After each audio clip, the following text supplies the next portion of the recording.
T-minus 30 seconds.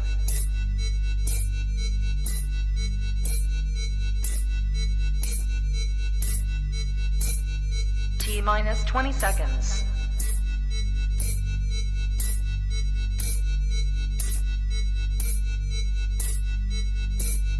10, 9, 8, 7, 6, 5, 4, 3, 2, 1, 0.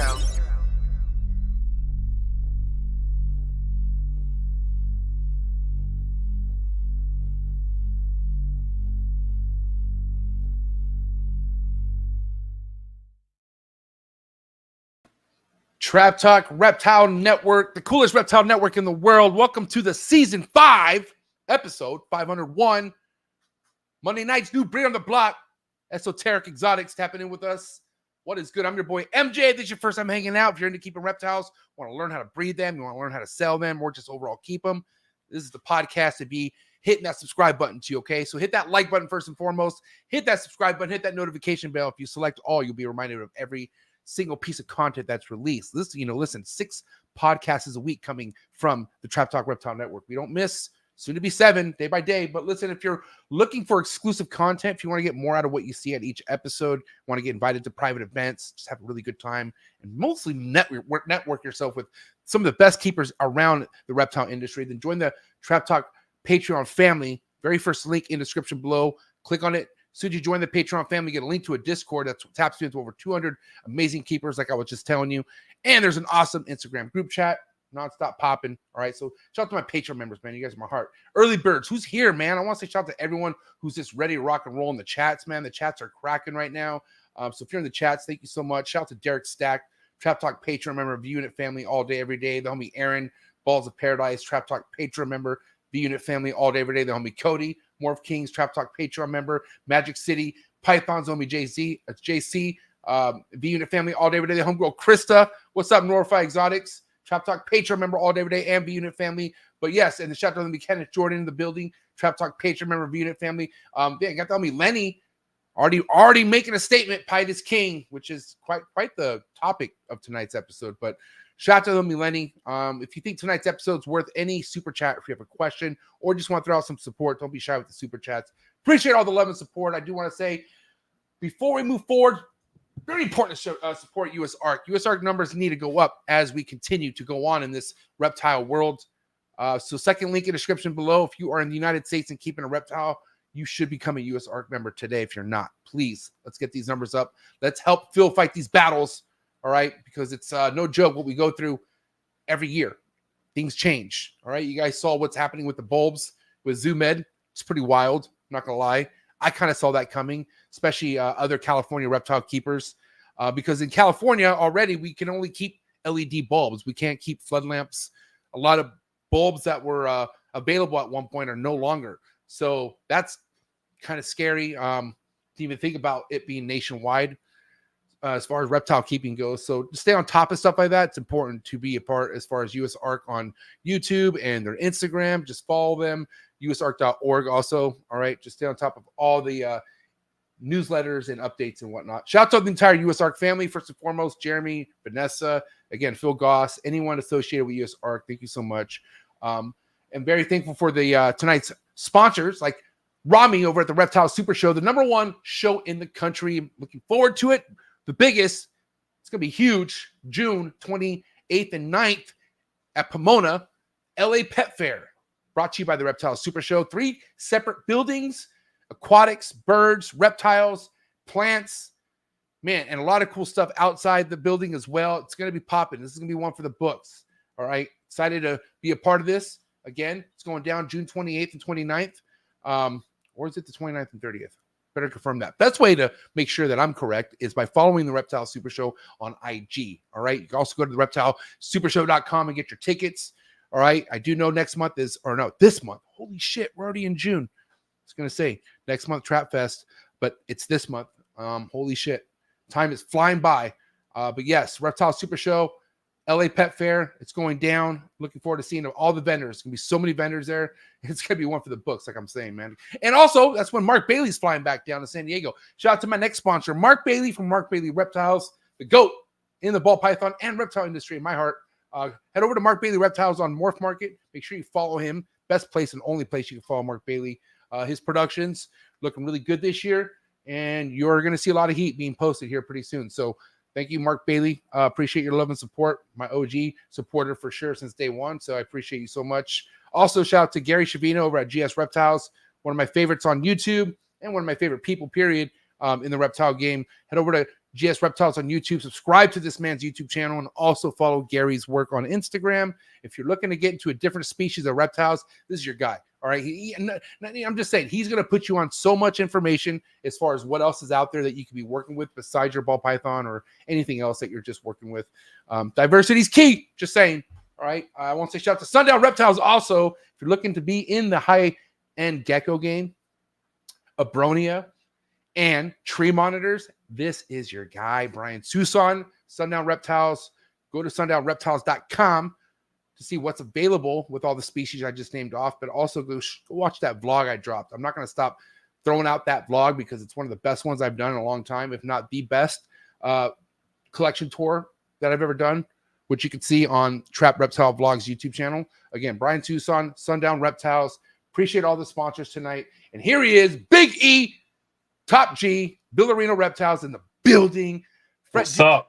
Fresh haircut or what? Oh, well, Thursday. All right. What's up, man? How was your weekend? Doing? Great, man. It was great. We vended Saturday. Had a really, really good show Saturday. My boy Paul kicked ass too, right next to us. Rolled out some new products. I like one-day shows. Fort Myers is always good to us. Kick some ass, man. I won't do another show now till probably September because I have 8 snakes left to sell. That has to be a good feeling. It is, but I'd rather have 30 right now.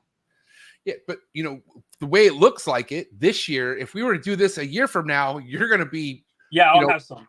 You know, you might be perfect. You might be at that perfect, like right where you want to be at. That might be your sweet spot. Yeah, well, looking at it, you know, the way you're saying, it's perfect because I got 8 snakes left till these hatchlings start coming, and then I'm fresh. You know, 24s, bro. You know what I mean? Yeah, that's exactly where I want to be, honestly. And but I guess I'm being greedy, wanting to do a couple more shows in between. I mean, that's not even greedy. That's just hustling, bro. To be honest, I mean, because it doesn't come easy when you're, you know, as far as planning. I'm sure it gets easier, but like it's still a lot of work, bro. Getting everything together, labeling. I mean, I've seen it. Obviously, you know, I haven't been nowhere near as much as you, so I give people like you and like Troy Schroeder and like all those veteran vendors like so much props, you know what I mean? Because it takes a certain individual to vend, you know what I mean? Like to the capacity where you're vending, but you have it in you. You're a dog, bro. You're like you got that mentality where you know what you got to do, right? Yeah, I mean, that was probably show 34. I mean, it's pretty easy now. It just depends on how much animals you're gonna take. Going forward, I don't see myself taking more than 3 cases at a time. You know, maybe 60 animals. It's a little easier that way, bro, and it's easier on the animals. So yeah, definitely. Yeah. Tonight's guest, Adam, dude, not, you know, another situation where never heard of the dude, not gonna lie. You put me on game. Love his choice of projects, that's for damn sure. It's kind of right up my alley. But why don't you tell me what you know of dude already, the homie Adam, and whatnot, what people have to look forward to tonight? Well, I've known Adam for a bit. I mean, we weren't like super close or anything. We didn't connect really well till this week, like in depth, getting to know him. We have a ton of stuff in common. We both lived in the same city at one point. It's you know, same ethnicity. I didn't know that. Guy's awesome, man. He's got some amazing projects going, and he's in love with this game, bro, and that's all you gotta have, you know. I mean, it starts with the love, bro. You know what I mean? It's unfortunate, but I hate to come across someone where it doesn't seem like that love is first, you know. We try to do our best to surround ourselves with ones who are solely here for the reptiles, you know, not about nothing else. So I'm looking forward to it. I don't know about you, but let's drop the homie Adam. You ready? You ready or what? Oh. Damn, shout out to the homie Shane, though, showing some love on the super chats. My guy, above all scales. We miss you, buddy. But man, it's that time, guys. You guys know what you got to do, man. Do what you got to do to get your mind right. Do what you got to do to stay hydrated. Episode 501. Hey, Emilio, happy season 5. Season 5, baby. Season 5. Oh my God. Let's do it. New Brain on the Block coming at you right now. Let's go. Choo!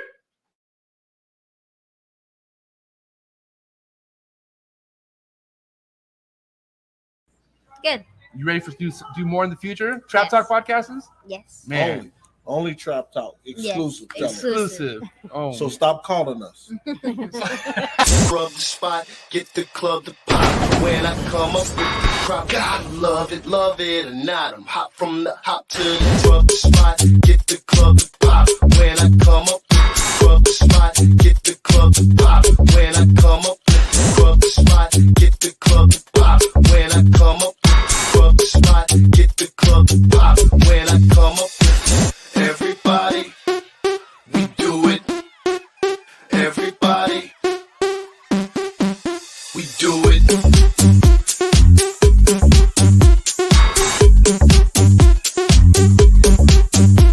Do it.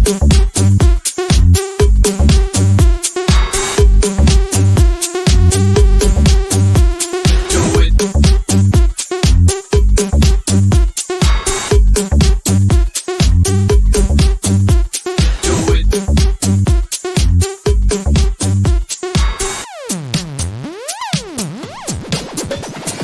Rub the spot, get the club to pop. When I come up with the rub the spot, get the club to pop. When I come up with the rub the spot, get the club to pop. When I come up with the rub the spot, get the club to pop. When I come up.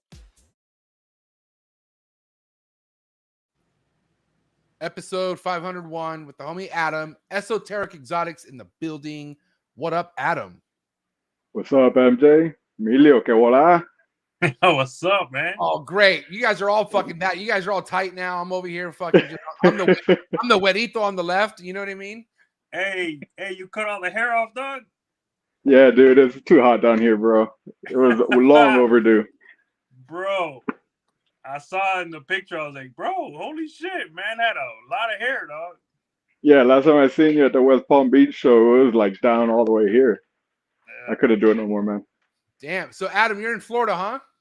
Yes, sir. Down in Fort Lauderdale area right now. Grew up in Miami, though. Yeah. All right. For sure. All right. I mean, I got my boy Socrates. I got my homie Emilio. I got the homie Big Mike. And now I got you. I mean, dude, it sounds like my South Florida homies are starting to collect here. Yeah. And it's kind of like, not that I have to ask you, how did it all start? Like, I already know there's a love for reptiles for you just because what Emilio just said, but also being where you're from. If you keep reptiles in Florida, motherfucker, you were born into it. Like, you kind of like, you just love it from the start, right? But it all changes when it becomes a business like the racks like you have. That's when it becomes from like loving it as a child to where now it's like, man, I'm trying to make some money out of this. I'm not gonna lie, and I'm curious when that started. When was it that mark for you? Bro, like you said it, man, it started as a kid, and down here in South Florida, I mean, they're everywhere. So I used to just run around in the yard and make little snake catchers out of like little twigs and stuff, and just not snake catchers, but lizard catchers, and just go around and trying to like loop up little lizards on the fences and catch garter snakes and whatnot. So yeah, always around me, man. But I actually was back into reptiles and collecting them early in the 2000s with an ex-girlfriend that got me into it. And we used to have like a wide variety of different reptiles with no intent of breeding, just kind of hoarding them almost. But yeah, now as I got further into it, like I took a break from that after her and I didn't work out. And then, I mean, I got into this again with the ball pythons heavy with the COVID stuff, just like everybody else. Kids needed something to do, and I already had a passion for reptiles, so I was like, just put the two together. Yeah, you know what's crazy is like, okay, like for me, like COVID was obviously something where I don't blame people because you're home. Like you're going to start thinking like, what can make me happy or what makes sense? And if you have that attachment with animals, you're going to want to feel like a kid again. And for me, it was a few years before COVID. It was like when I was trying to get out of a certain lifestyle, and then I made my ass stay home, and I started obsessing over Brian Barczyk videos. And then that's how my upset. And then I was like, I need to chase this feeling. And that feeling was collecting snakes. Like that was like made me feel like I was doing something right in life. You know what I mean? And then it just took off. So COVID, this is why I was kind of like, man, you know, people, COVID breeders, no matter where they're at now, you know, either here or not here, I feel like not all of them really were money motivated. I think it all maybe did start with the love of the reptiles, but their eyes got like this big when they saw a Justin Kabelka video or something. And that's when it went from like, do you love this animal or are you trying to become rich off of it? You know what I mean? That's facts, man. That's facts. Yeah, I definitely didn't get into this to get rich anytime. This wasn't no kind of get rich quick scheme. I was in it for the long haul, and it just loved the fact that I can have animals around me all the time, every day. And whether I make a buck or I break even, I'm still going to be happy keeping these animals. So what was the pace as far as you coming in? You know, like some people go, you know, 1 snake to 5 snakes and then to 40 snakes. Like what was like your pace? Like let's keep it a bill right here. Bro, trying to keep it modest has been a challenge to say the least, man, because it's really easy to get into that, like, oh, I got to get everything, get into every project, and having that restraint is definitely something that requires discipline. For sure. Man, it just started off, I don't know, like the first year, I was like, after I got the first pet snake for my kids, it was just a pastel ball python from a local pet shop. I really went in there looking for a male because I had no intent of breeding. And I was like, I didn't want anything that got too big for them to handle and stuff like that. They didn't have any males available at the time, so I picked up a pastel female. And then once I got a female, I was like, oh, well, I got a female. I might as well consider breeding. And I started getting into doing the homework on what that entails. And, you know, that kind of just took me down the whole rabbit hole of like seeing how much things had changed from when I was back in the early 2000s to now. And back then it was just a handful of morphs available with ball pythons, and now it's what are we, hundreds possibly, and then infinite combinations. Yeah. So that first year was just kind of taking it slow and, you know, getting the lay of the land, seeing what potential there was for me to do it and not get overwhelmed with it. Right. And thankfully, I didn't make any major mistakes like getting like 6 males and no females at first or anything. So that first year was just kind of learning everything I could, going on YouTube. Thankfully, YouTube's been a wealth of information.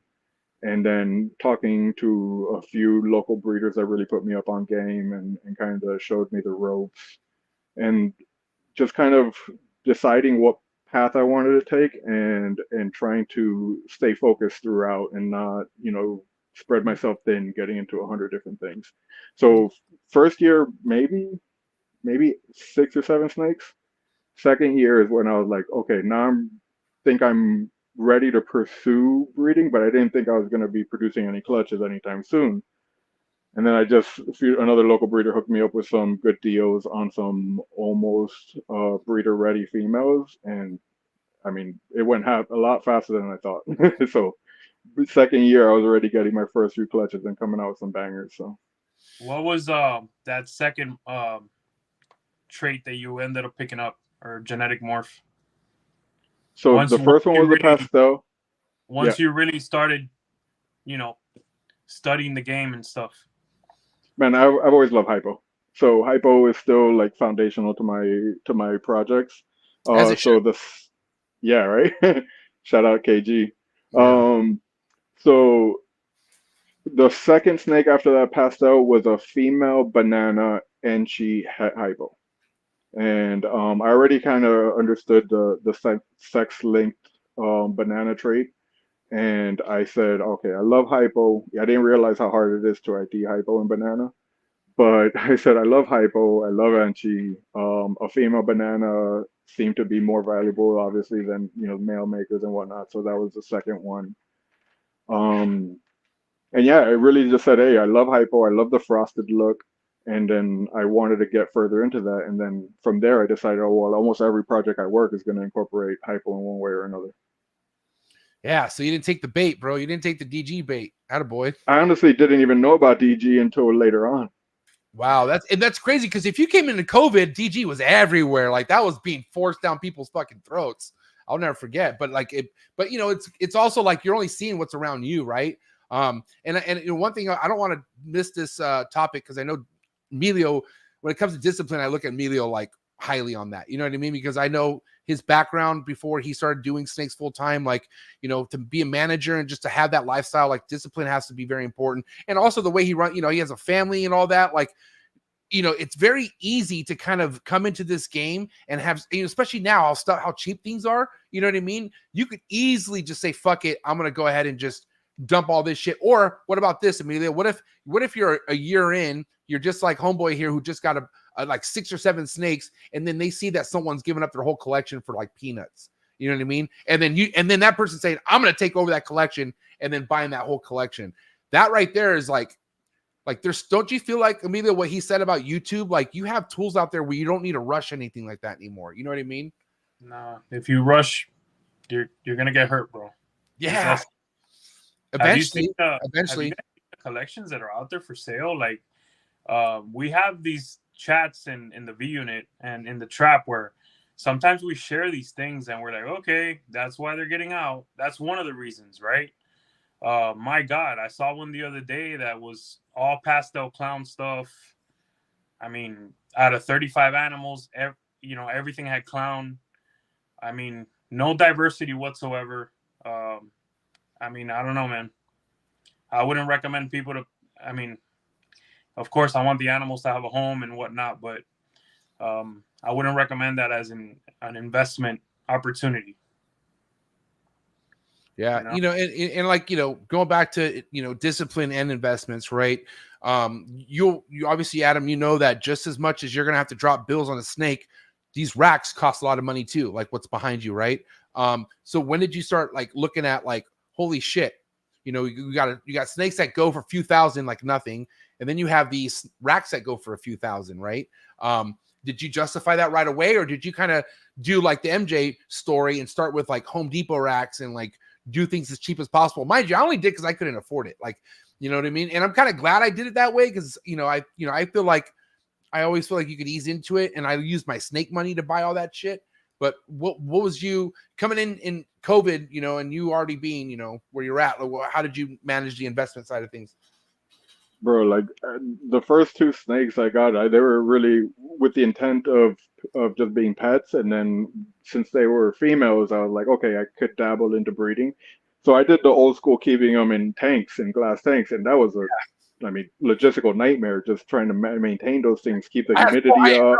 I had 3 in a closet. I had like, that's all I could fit. I had 1, 2, 3 tanks. My wife talked about it on the show last week, bro. When I first started, and they all had red lamp. They had a daylight bulb and a red lamp bulb, bro. Like unreal. Anyways, continue. So I didn't mean to cut you off. No, you're good, bro. So yeah, the management of that. I mean, I ended up getting those shelves from Home Depot with the I don't know what they call it.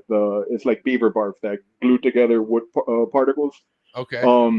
I would keep the glass tanks on that, and just, you know, having to carry around 20-gallon, 40-gallon tanks and take them outside and clean them, and having horrible sheds and not figuring out how to properly regulate the hot and cold side and all that. I was like, this is just a nightmare. And meanwhile, I'm like watching Brian Barczyk. I'm catching up on you back in the day. Chris Hardwick, I mean, little gateway drug for everybody.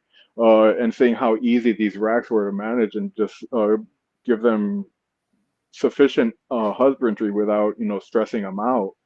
Then I was like, I mean, I got to just bite the bullet and just get into it. And once I committed to that, I was like, oh, this is a game changer. It just made life so much easier to manage. And even with a smaller collection, even having the ARS racks, just made it so much more expedient, and also allowed me the room to grow without, you know, getting over my head too fast. Yeah.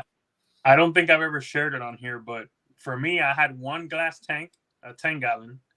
And then once I got on BP.net and I started seeing everything and all this, you know, some YouTube, right? I built my own rack, like a 8-foot rack out of this wood. But every single tub had latches and lids. Damn. But hey, man, I had that rack for a good while.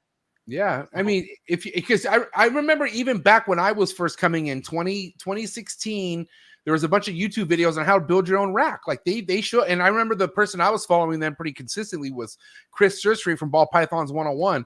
And then I built a relationship with the dude, and he sent me like his measurements because he made really cool, like build it yourself PVC racks. But wherever he was from, he was able to get sheets of PVC. Here in San Diego, like I think at the time, I think wherever I could get them from, it was just like, I was just like, oh, I can't fucking figure this shit out. You know what I mean? And so I ended up finding the Home Depot rack version, which was fucking, basically I got a model of somebody that had already built one and they didn't need it. It was an extra one. And I took it and like, bro, are you kidding me? Yeah. My first year breeding, my actual first year breeding, I always say this because I think it's a mini flex, is I made over 100K out of those motherfuckers, bro. You kidding me? I think out of I think 14 clutches. That was 2020. Fuck yeah. I couldn't. That's why I was like, I don't give a fuck. But also, when you do get those racks, it's like getting a fresh pair of Jordans or some shit. You don't forget it. You know what I mean? And I'll never forget when I first visited someone who had Freedom Breeder racks or like a professional rack system was Miguel. And I remember just sitting there, just opening up the tubs and closing them. Like that's all I could do for a while, man. And mind you, every time I'm opening up, I'm just like, holy shit, what is this? So the addiction's real in this, bro. Like, especially when you have no clue, you go from 0 to 100 very quick. So dude, I'm props to you for bringing up discipline, because we don't talk about discipline too much. We do say check yourselves, but discipline is a key word right there, my guys. Keyword, discipline is everything. You know what I mean? That's facts, man. Yeah, because go ahead. No, I got lucky too that the third snake I ended up picking up with my first male, and the lady on OfferUp, I think I heard somebody mention a story about them picking up some stuff off OfferUp and getting their first. I think it was Brock actually. I ended up picking up a few of the PVC racks that she had at it. TGR, which was like a PVC knockoff of like the ARS and Freedom Breeder style, right? And an Animal Plastics one. I was like, oh wait, this is light years better than Tanks. And then obviously I outgrew that eventually, and that's when I had to really decide on going for the professional racks. Yeah, I mean, even I think my first rack system, even before the Home Depot, was PVC, and just like having it, I'll never forget like tripping out. Like I'm like, how the fuck? Like this is a tub. Like literally, it's a drawer. It's a plastic drawer, and I got a snake in there, and I had 8 of them, and I was like, this is sick. I'll never forget like thinking, why wasn't this around when I was a kid? Because I don't think none of this shit was. Is that a good question, Emilio? You'd probably know better than us. When the fuck did these PVC racks started coming out? Like when was this a thing? Early 2000s? When I came in 2006, they were already there. I mean, okay, so yeah, I don't know. I mean, that'd be a good question for. I mean, next time we have Vin on or something, that'd be the guy to ask. Got to get Lindy on, the actual owner of Freedom Breeder. He'll know for sure. Oh yeah. I can't remember the guy's name, but it was down by Miami International Airport back in the early 2000s when I was still just kind of all over the place on different species. But I remember going to this pet shop and going in, and he showed me all of his racks. And I was like, whoa, what is this? And they were, I think, PVC. But I was like, this is insane. It's like wall to wall, just drawer after drawer after drawer of reptiles. And I was like, all right, well, that's efficient. Yeah. And I don't know, like before we kind of further into things, I kind of want to talk to you right off the bat as far as how you feed your collection. Because there's multiple ways, right? Either you have a reliable source, or you have a okay of a source, or you breed them yourself. Like what are you doing to sustain the production as far as the stock goes for the food that goes to your snakes? So I breed my own ASFs, but I can never keep up the production to maintain the entirety of the collection.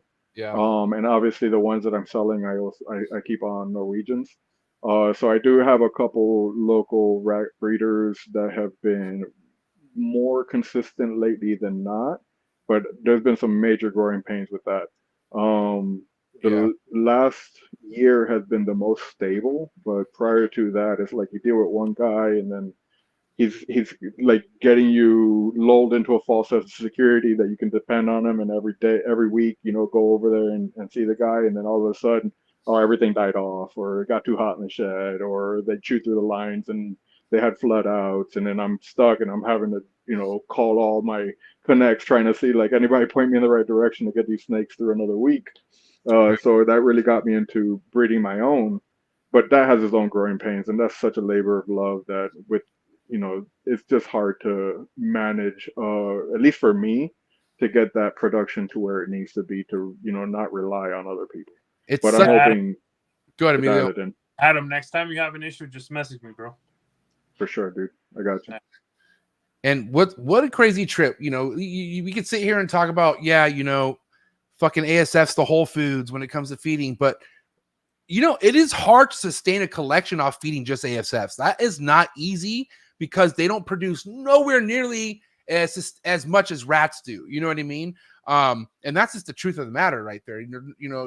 Unless you really have it down, which I know some people do, but it's just not that easy. Sometimes you look at it, what makes a lot more sense here? Rats do. You know what I mean? And so, yeah, I mean, and then also too, man, like when you live in an area where, let's say power goes out at the wrong time of the day or whatever, your fucking whole room cooks like that. Like that's why this year I said, you know what? Because I've been raising up a colony. I had about like 6 colonies of ASFs going at one point.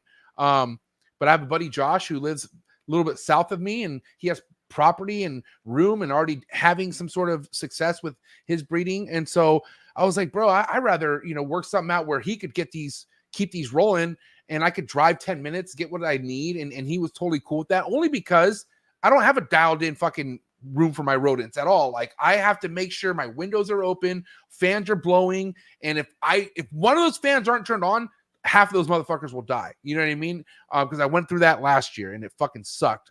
I think I lost half of what I had rolling. And so, and it's also, I'm sure the people you're getting rodents from, I'm sure that fucked them up. When you have an operation like that, which you're depending funds on, and then all of a sudden it just all dies, bro, that must. I can tell you guys, if my mice for some reason passed, bro, I'd be up Shit's Creek. It would take me 3 months to set up again. Man.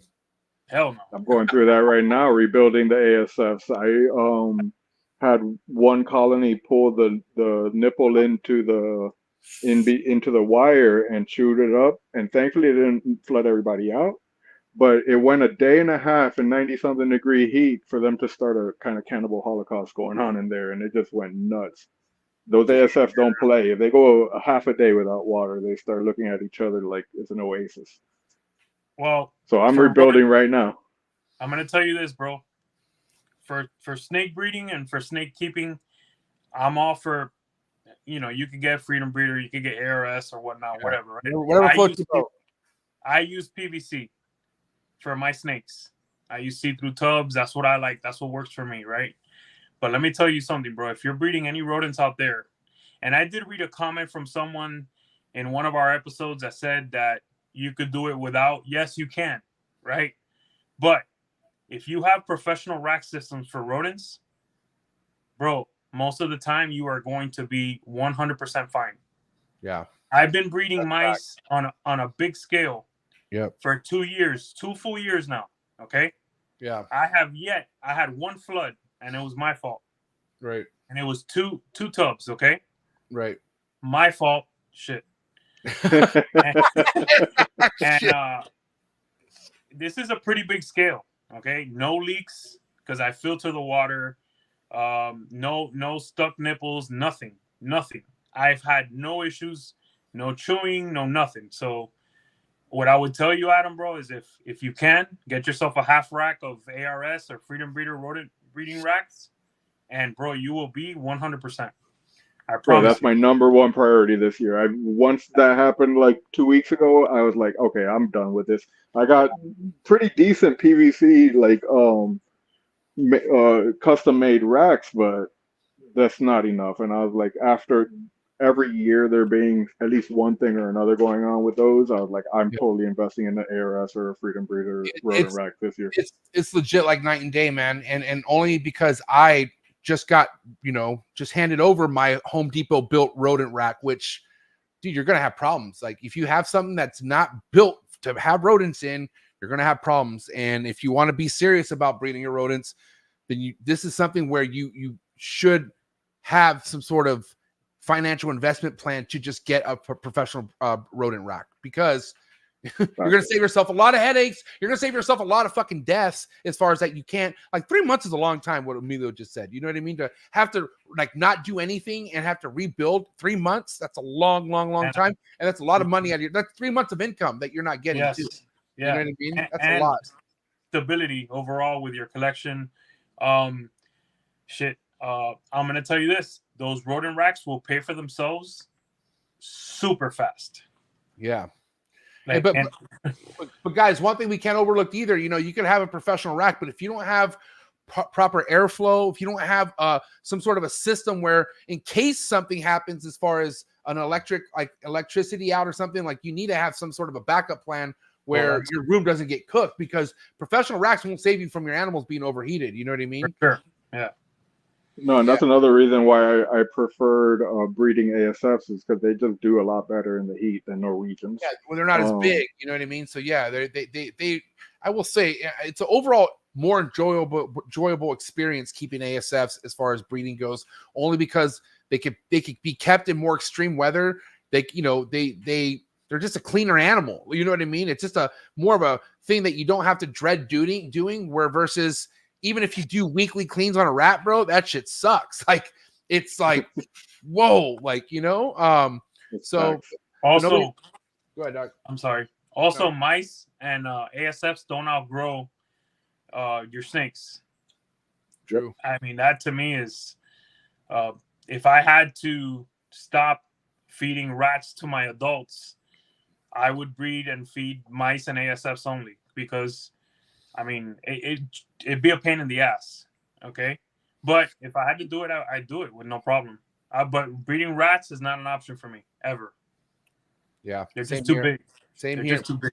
Unless I mean, I don't even want to say it even if I had employees, because you can't rely on that. Like, employees, if you have someone who's getting hired to do rats and they're not a retired individual or something, they're not going to want to do that job forever. That's a terrible job. You know what I mean? It's a high turnover gig for sure. And it don't pay shit. Like, and with somebody like me, I don't know about you guys, but I like shit done a certain way. I'm somebody where if it's not done that way, I'll just redo everything myself. And then I'm pissed off doing it the entire time. You know what I mean? So, you know, I think we all have a little bit of that OCD in us. I think that's kind of what you develop as a reptile keeper, is a little bit of OCD as far as how you have things, because when you're in there so much and you do things, you know, it's kind of like second nature. You know what I mean? So when it comes to doing things, though, like, I want to stick to the talking about feeders real quick. Do you have any issues getting babies to eat, or is it pretty straightforward for you? Knock on wood, man, it's been pretty easy. I've had over the few years of breeding now, I've only had maybe a handful that needed some assist feeds here and there, but usually one at most, maybe two of those assist feeds, and they get on their own. I've been having a pretty good success rate feeding everybody hopper ASFs to start for the first like 2-3 meals, and then switching them over to rat pups. And it's been going really smoothly since I've been doing that. Before, I was trying to give them rat pups or fuzzies, and they were just not really getting them riled up enough to get a good feeding response. But so far, you know, knock on wood, I've never had anybody not thrive, and any finicky, slow starters eventually got the ball rolling and caught up to all their clutch mates. So have you had to ever like assist feed or do any of that yet? You got any of that experience under your belt? No, for sure. Yeah, I've had a handful that I've had to assist feed over the years. Actually, the one in the thumbnail, that Suma pied, she was a terrible leader at first. I had to assist feed her like 4 times before she finally figured it out. But once she figured it out, she just took off. So let's talk about Suma real quick. Suma pied. Hold up. Let me say something really quick. Oh, you're good. 4 times. I know that's nothing compared to. It's not like 4 months of assist feed. Listen, man, there's snakes that you assist feed for months. Damn. No, that's what I'm saying. I've been so lucky so far. Yeah, fuck that. I hear these horror stories all the time, dude, and I've been super grateful that I've dodged that. Same here, but I think it's because, you know, I don't know. We'll talk about your production amount here soon, but you just, I think when you have so many snakes that you produce, you're bound to run into this problem no matter what. It's an odd game. It's statistics. Yeah. There's nothing you could do about it. It's like us humans, how not every human's perfect on earth, right? Like you're bound to run into some complications. And so that, yeah, that's why I'd rather just stay where I'm at. You know what I mean? Because I can't see myself assist feeding a ball python more than once. You know, if it's not going to get it after the first time, then God bless you. But Emilio said months. Oh my God. Yeah, but hey, then some of them become your best eater, and they become savages and grow super fast. I mean, some of them repay you, bro. So yeah, and you have experience where you've seen that corner. You've seen them turn that corner, which is, I think it's important to hear. You know, yeah. So yeah, you know, listen, yeah, it's something where you got to do what you got to do. Like I would do it with the chondro, right? But actually, I got geckos now, so I don't need to do that shit no more. But I want to go to, you know, certain things, right? Because sumapides, right? Like that's definitely something. I'll never forget when I first saw a sumapide. I think it was Justin, right? Or who was racking off the sumapides first? Emilio? I think it was Justin. Really putting him on the map. It was Justin, I think, right? Yeah. Okay. I think So, but then it kind of like fizzled out, right? Like you kind of heard about Suma, and then you just think you don't hear much about those combos being worked with. Till he hit the Oreo, right, Adam? Yeah, that was the one that took it. You get the darker, perfect face. That's the thing with the sumapide, right? And you get that perfect animal, and then you add that extra darkness to it, and it's on point. Now, Suma is what exactly? Is it two morphs that make Suma, or is it Suma by itself? What can you kind of school me on it? Suma is short for super mahogany.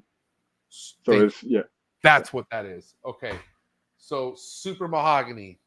There's a few other names out there too, but I'm not gonna get into that. Please don't. No, let's not fucking.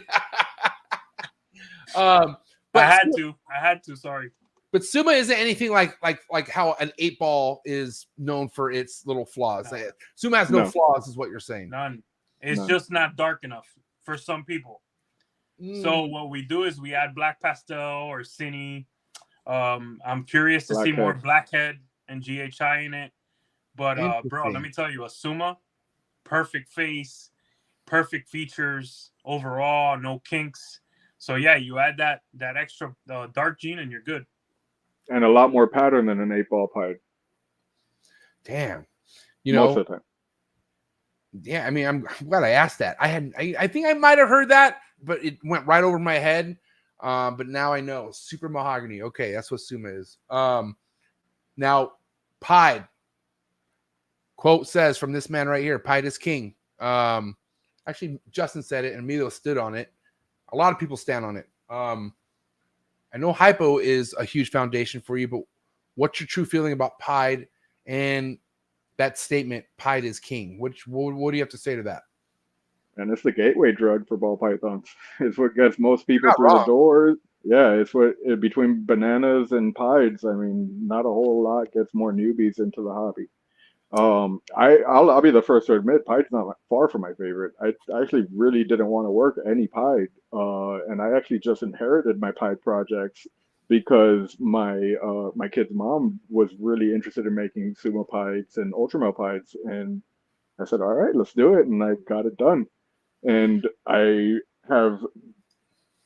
has grown on me, admittedly. Like now that I've seen what I can make with them, but I'm never going to work them to the levels that I'm going to work other projects. I kind of have a bar set as to how much I'm willing to put into it, just because it's hard to ID once you start stacking so many genes on.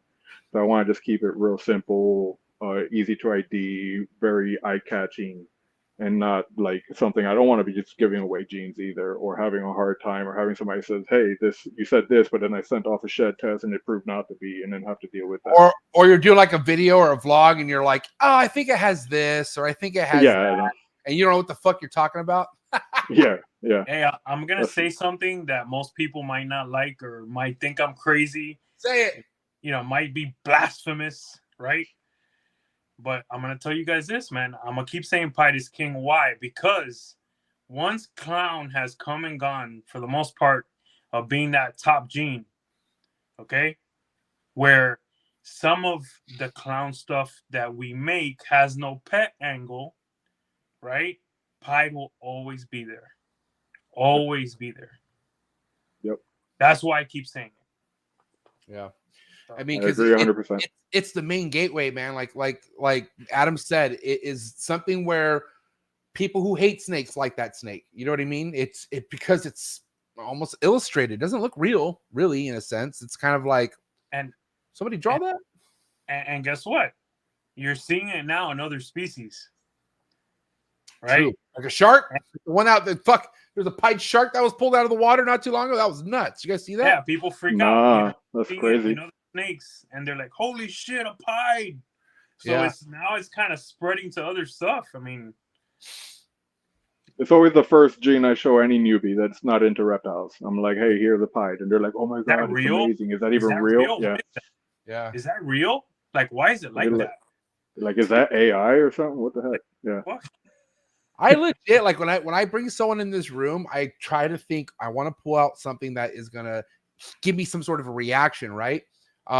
And there'll be times where I'm like, I don't hear anything, like, and then I'll pull a pied out and I'm like, oh, okay, well, and it's always pied, man. Pied's always a snake where people are like, what is that? And they get all excited, and whatever the case is, it just brings them in. You know what I mean? And so, and you know, for all hypo lovers here, dude, hypo pied is like the bee's knees, bro. Like that's the way, like, you know, I talk about hypo needs to be in everything. I feel like my hypo pied needs to be like all together forever. Like if I'm gonna work pied, it's gonna have hypo in it for sure. And that's just me because I just love, I mean, just look at a hypo pied. Yeah. Can't go wrong on it. It's fucking awesome. You know what I mean? And it already gives you such a solid foundation as you need, right? In 2024, listen, it's all great and dandy if you have a nice recessive, but you need recessives, okay? We are in the double, triple, soon to be quad era. You know, quads are already being made, but they're not just pushing yet because there's so much work to be made in the double and triple, right? You have plans to do as far as what with your hypo and other recessive projects. Can we talk about where you want to take hypo as far as like your future projects or what you're aiming for in the next 5, 6, 7 years? So hypo is floating around in everything. I am working some just hypo just because for the pure love of them. But I really just love how it accomplishes something very similar to Desert Ghost. But in my experience, if you have the right line of hypo, because they're not all cut from the same cloth, like the orange ghost line, you're really gonna get those bright oranges that Desert Ghost, unless you have the right incomplete dominance in there, tends to mute out. And the way that the grays, blue shades with the bright yellows and oranges really contrast is something I've always been really into. So especially when you start putting into the dark morphs, like last season I made a blackhead asphalt hypo het clown. I was trying to hit the hypo clown version but missed the odds. And I didn't even have any idea that that was going to look the way that it did, but it's probably one of my favorite snakes just to look at. And I mean, other than just two, yeah. All right, let's pull that bad boy up. It's like a dark steel blue, which is just out of this world. And it's funny because it's like the blackhead and the hypo are fighting each other. So the blackhead is trying to turn it all black, and the hypo, it's. You want to guide me real quick? Scroll down. Okay. Scroll down. Down. That's a sick snake. Shout out to Keith. Is it right there? Yeah, right there above the hair down. Right here? Yeah. Oh, nice. All right. So this is asphalt blackhead hypo. Het clown, yeah. That's crazy. That's fucking cool. Ooh, look at the head. Yeah, I want to see that head. That's kind of what determines the hypo, right? Wow. Yeah, and it's almost, I mean, for being hypo, it's almost black. What was the pairing? That was asphalt double het hypo clown to a blackhead clown het hypo. Now, for sure. Now, listen, I've only say this because I've been wrong, but this is 100% hypo? Are you sure? Yeah. Okay. Yeah, clean sheds. I mean, when you look at it in person and you compare it to a blackhead, it's way different. Okay. But it also has asphalt in it. So that's why it's like, you know. And mind you, that also, go ahead. The brightness of it. I mean, you're not going to get that kind of brightness from just asphalt and blackhead generally. Like it's going to get muted out. It's getting brighter and brighter each shed. Right. But yeah, it has completely clear sheds, and it's that bright yellow. And if you look at it in the right light, I know I have somewhere a picture or video of it bigger, but Yeah. the sides have really started to come out orange, the flames, and Yeah. that's not something you usually see in most just blackhead or yellow belly or blackhead asphalt combo. Because Amelia will be the first to tell you. Amelia has seen shit in my collection that straight looks like there's hypo in it, and it's not. Like remember my Super GHI Mojave Leopard, the one that you really liked. That's like blue, Emilio, and that's het hypo. That's not even visual hypo. So I've been a victim of like thinking I have hypo when I don't have hypo more than once. I think it happened to me like back-to-back years, and I was fucking crushed. But and also too, like I don't have any experience with asphalts and hypo being together quite yet. I haven't made any of those, so that's why it was a legit question. I wasn't saying you're wrong, you know, I'm just legit No, for sure. curious, you know what I mean? I'm sending you. I just forgot I posted it. It's the blackhead asphalt hypo next to a chocolate yellow belly hypo. Should be in your DM. All right. And this is one that you just posted a day ago? Yeah. Now, okay, chocolate. I feel like chocolate's one of my favorites. Not gonna lie, I mean, I got quite a few incomplete dominants that I'm pretty heavy on, but holy shit, like this is why I like chocolate. This is why I fuck with chocolate. Just so you know, right here. This is just that's a much better representation of what we were looking for. Yeah. Okay. So yeah, it's also a lot more size, so it's glowing up. Oh yeah, for sure. So this is a more recent photo. Yeah, That dope, was just the other day. Dope. Yeah, I ain't questioning hypo at all in this. Now that I see it like this, so that's why sometimes it's better to. Again, I always advocate for this. I've even told the top dog. I like stills. Yeah, man. Because videos could paint all because of like what's out there now, man. Like with Instagram and even your phone, an iPhone has like these ways of putting some sort of fucking filtration on your photo when you're not trying to. Like it's like, yeah, I agree, man. Unless you got like a fucking legit camera or something like that, videos could be suspect sometimes. You know what I mean? Yep. You're fighting with the technology. Yeah, you really are, and not even on purpose, but it's like, it's like, whoa, like, and I was talking. I'll keep it 100. I was talking to Emilio about Justin's Pied video, and I was like looking at it really good. And I'm like that. I was like, why is it blurry? Like, because one thing I could easily tell if someone's using a filter is like you can't zoom in and see anything clear. But if you look at that video Justin just did, you can see his palm very, very clear. And it's probably that video focusing on his palm and not focusing on the snake, which kind of blurs things out. You know what I mean? And then also, I know you guys, like, have you ever had a hard time focusing on a really fire-looking snake because it's that fire-looking? Dude, sometimes your shit's popping so hard where it's like breaking your camera. I'm not joking. Yeah, camera doesn't know what to do with it.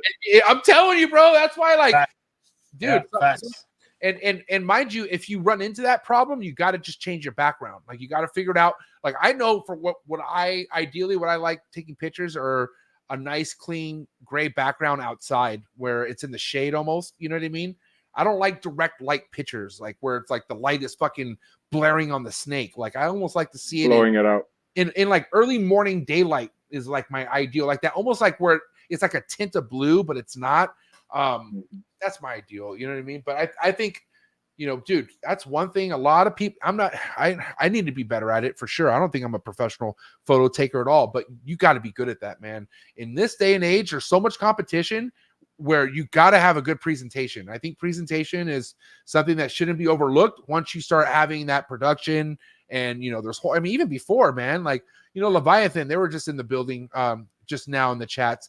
And their content is amazing. Like they have really good quality content and you could tell like they know what the fuck they're doing. And, I think something like that is a one-up to have in your toolbox in the, 2024 era. You know what I'm saying? Yeah. People, the goal with your pictures should be to fully represent the animal as it looks to you before the picture, before the video, inside, outside, how the animal looks. If anyone's out there filtering and messing with the technology, you're only lying to yourself at the end of the day. There's people that receive animals And this has happened a lot the last, I would say, 18 to 20 months. People receive animals and they're very unhappy with the animals. I mean, bro, at the end of the day, you're only hurting yourself. You know, you're gonna get it eventually. Yeah. Facts. You know, and all, you know, I think also too, if anyone out there is fucking kicking themselves because a certain transaction didn't go their way, and that could just be like, okay, this snake doesn't look as good as I thought, or okay, this is a male, not a female. All I gotta say is you're not the only one. Okay, take it for what it is, and just don't give that person your business ever again. Right? It's just as simple as that. But you definitely can't like be kicking the dirt too long over it. You know what I mean? Mind you too, like, you know, word of mouth is everything nowadays too. You don't let that motherfucker slide. You tell your friend, hey, fuck this guy.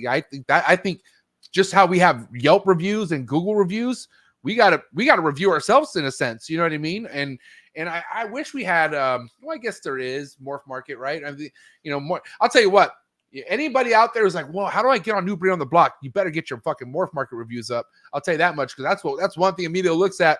If you've been in the game 2-3 years and you got one review, I like honesty, and I don't like misrepresentation. That's all. Right, because it's so easy to do. I feel like, you know, I mean, and that's why there's even people lingering around who almost betray like themselves to be something. But if you kind of dig deep, you're like, what have you done? Like, you look at their Instagram and you maybe see snakes that they have, but what have you bred? Like, what are you doing here? Like, what are you like? Are you just sticker swapping? Which is okay. I'm not saying, but I'm just saying, like, don't fucking act like you're something contributing to this game when you're really not. You know what I mean? So that's why you got to do your homework, right? No matter what it is, you know, you be authentic. Be authentic. People, be authentic and Be build. Right. You're accountable for your actions and what you put out there. Right. Yeah. So, Anyone out there that is buying an animal and you feel like the photo might be filtered, let's say, right? Right. Just ask for pictures on different backgrounds. Hey, can you give me a picture of this snake in like 3 different backgrounds? I mean, or if it's that obvious, just be like, why? if you feel like you need to do that, bro. No, I'm just kidding. I mean, if you really want to buy that snake, don't do that. Just ask for more photos. But speaking of buying, right? You know, that's what makes this hobby go round, is people investing in others and spending money. Who do you look like? What do you look into first and foremost, Adam, when it comes to you buying that next purchase, right? You know, and we could maybe get into what it is that you might want to add at this point, but how do you navigate right now, since where you're at this point, which is what, 3 years in the game? This is your 3rd year? It's my 4th season now. 4th season, right? So like who would you look into at this point, or how would you navigate buying that next snake? Man, that's it's tricky because being a small breeder, you know, I want to show love because there are a lot of really good lesser known breeders putting out some killer quality. And I've always been a big fan of supporting the little guy, but at the same time, you know, when you deal with a bigger breeder, you know exactly what you're getting. You know they're going to stand behind it, and you know that in 5 years, in 10 years, if there's ever, you know, any questions about the pairing or anything like that, then you can always go to them and they'll be able to give you those. They'll be able to check that and give you backup in that regard. Like, I really have to be smart with my investments now because this isn't my full-time job. I still have a day job. And I never got into this trying to dump, you know, 5, 10, 15, 20 grand on a single snake at a time. So I just really got to look at who's got the things that are going to help my projects move forward, and then look at each individual example that's available at the time and weigh the best quality, the best reputation, and you know, the best customer support. Thankfully, it seems like the tougher times this year and last year have kind of weeded out those that are not really in it for the right reasons. Yeah. And it seems that most of what's you left. still have some like stumbling out the bar right now. You know, you still like see a couple like, oh wow, you too? Like, you know, it's just but the big rush of them have like kind of fizzled out for sure. Yeah. It's like the people that are still in it, especially since COVID, that got into it at that point and still in it, they're usually like their game's up there. Even if they're some of the lesser known ones, there's still some heat out there. But yeah, I mean, I got to play smart with my money. I don't, I'm not rich. I'm not trying to get rich doing this. So every penny that goes into the collection has to be a wise decision. And I'm more than happy to support a smaller breeder. I've actually made several pickups from really nice examples of certain genes that I needed to add to the collection I couldn't find elsewhere except from smaller breeders. And I'm really, really happy with the quality of the animals. But at the same time, I have no problem dropping whatever it takes to get the animal I need from somebody bigger and more reputable.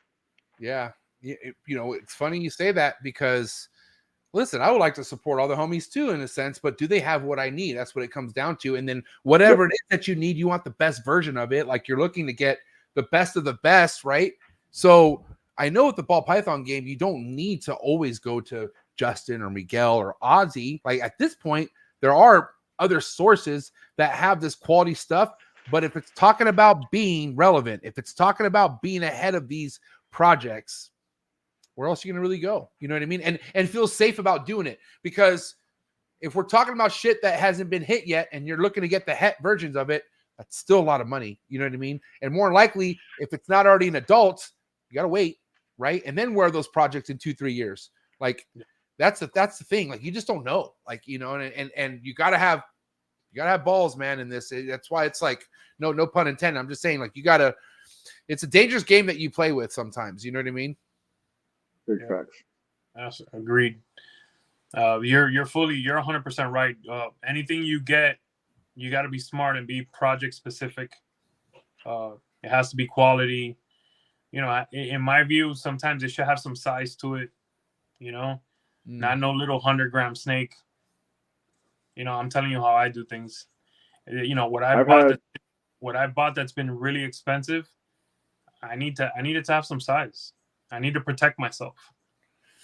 That's kind of a double-edged sword sometimes, though, because what might be doing good in one person's collection may not necessarily thrive. And I've had almost better luck, like get 1 or 2 meals in them and send them my way. Like sometimes I've had these bigger snakes that are well established and like great track record of slamming meals and growing consistently. And then they get over here and they get stressed out. And I mean, I know the protocol to follow to make sure that they get back on track, thankfully. And I got good support in that regard. But it sucks when you're like, oh yeah, that snake's eats for me every single week. I give her all you can eat buffet. And all of a sudden it gets over here and it's like 2 months before I see that snake even look at a rat. No, that's a good point. But also, like Emilio says, if you kind of stay above that 100-gram mark, you're going to make sure that there are no freak things that could happen within that small for sure time, because just like anything else, something could be doing great and then it just rolls and dies, right? And it's like, what the fuck? And that's only happened to me, I think, once or twice with the ball python where it died after its 3rd meal. And I'm like, what? And I'm looking at it and I'm like, I think one had a dark belly one time and I was like, that's weird, So as somebody who's purchasing something, like, yeah, I think that's a good, like, I feel like the younger the better, but definitely you want something with weight still, like at least over 100. I can tell you 9 out of 10 times I want something that's already doubled its weight from hatch. So 150. That's a good baseline. That's probably the better baseline. And I would tell you this: the odds of that snake having an issue are extremely low. Yeah. Because that's like the mark. You know what I mean? I feel like. Yeah. If I get a baby, a hatchling that was born at like 60 grams and it's 120 grams, I know it's going to do fine. Yeah. That's what I meant. Should be more than anything. Yeah, but I don't have a problem getting a 90-gram snake that hasn't had any bad habits started or hasn't been traumatized by being fed too wily or too big of a meal. Oh yeah. So So I like to create. That's why everything in my collection that I hatch myself has never really given me issues. But things that have come from other collections already established in one way has had a harder time transitioning sometimes. Yeah. I mean, dude, that's facts. The only ball pythons I've ever rolled on me were snakes that I got as adults from other people, which were only 2, a breeder male and a female. So that's why it's like, it is a dangerous game on both ends, right? As far as, letting go of an adult and buying an adult. It's, I don't know, man. It's like ball pythons are easy, but when they're so established and they go to something completely different, and if it's somebody who, let's say, fucks up, right? Let's say they overheat the rack by accident, or let's say there's no heat, but let's just say something's off. That snake could just shut the fuck off forever. Like it could be, and then the people freak out, you know. But man, I've had a ball python off food for 7 months before. I think I had a Timor python off food for 9 months, and I couldn't believe it. You know what I mean? But something can happen when that thing, if they don't want to eat, they won't eat. Like something will easily shut them down, and you almost have to go through it. You know, you can't do nothing about it. You know what I mean?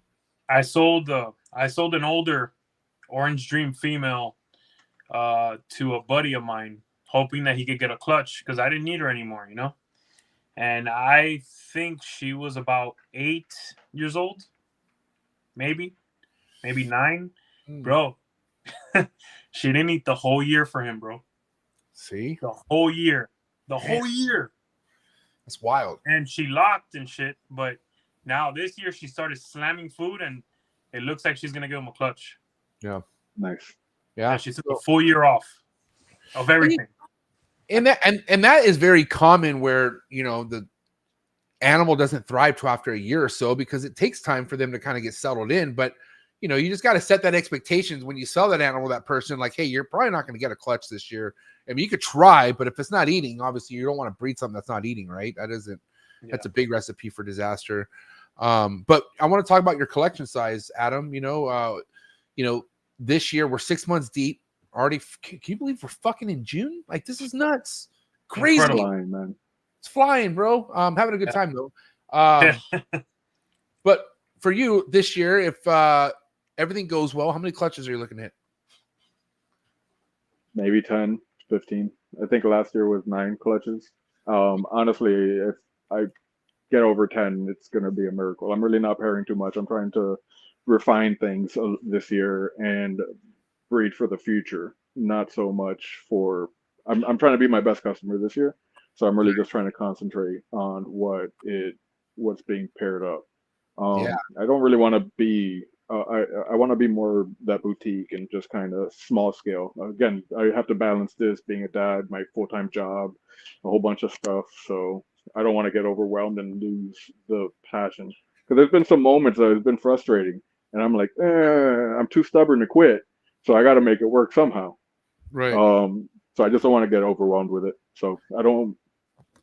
10 to 15 clutches per year is pretty good. Maybe once I'm more established in the future, maybe up to 20. But I don't see myself doing those 50, 100, 150, 200 clutches a year. And like I said, I commend Emilio. He's chiseled out for this game, okay? Because he's made himself this way. But I got to tell you right now, man, I don't know what the fuck I would be doing if I were about to hit 40, 50, 60, 70, 80 clutches this year. I would be fucking scared. Only because, bro, 2020, like I said, when I made the biggest year I ever had in breeding, I feel like was 20 with ball pythons. I'll never forget. I had about 14 clutches, and then the next year I was like, I'm gonna get 28 clutches. Like I remember seeing how I wanted to move up, and I'm like, by this time, you know, 2024, I'll have 50 clutches. So my whole goal was to get to like 60 clutches. And bro, I gotta tell you how that's so not my goal anymore. It's not even funny. Like only because for what else I have going on, like. There's no point of me breeding that much because I'm doing this for me still. And it's all about shit that I want to hold back and keep. You know what I mean? And that's just my end game. Like that's all I want to do, you know, is keep things like relevant and like stuff that I want to keep. I'm trying to make trading cards that I don't want to give up, basically. You know what I mean? Right.